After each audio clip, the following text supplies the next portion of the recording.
Hi, everyone. About a minute on Tesla in turmoil. That's the headline on my latest piece on Substack. And as you probably know, Tesla is having a hard time. They've had a terrible week, in fact.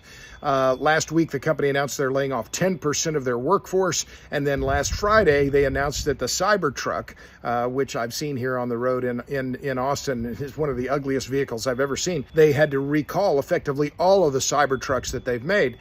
But that's only part of the story and part of the EV debacle, which is the focus of my piece. And as you know, I've been an EV skeptic for a very long time. Electric vehicles are the next big thing, and they always will be. And I still think that's true.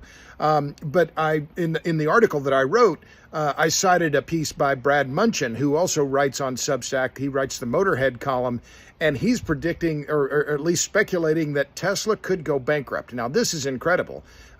Tesla, of course, one of the most valuable of all the automakers in the world.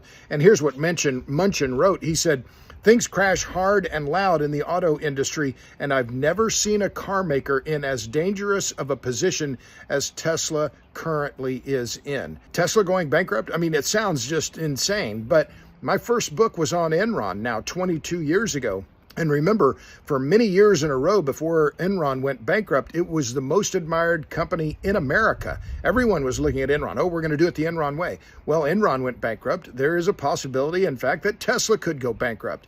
Now, I don't spend much time on that in my Substack. And instead, I talk about the long history of electric cars, over a century in the marketplace, and yet they're still only pulling single-digit market share here in the United States. I talk about ideology, the fact that most EV buyers are Democrats in heavily Democratic cities or counties, and that the most recent Gallup data from a survey done earlier this month, 48% of Americans say they wouldn't buy an EV. 48%. I mean, that's remarkable. And the increase is a 7 percentage points increase just in the last year.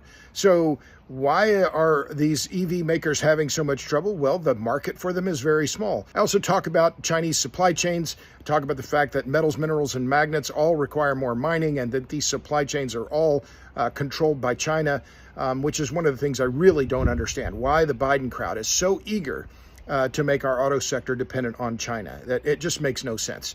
But you can read it in my Substack. You know where to find me, robertbryce.substack.com. Thanks a lot. See ya.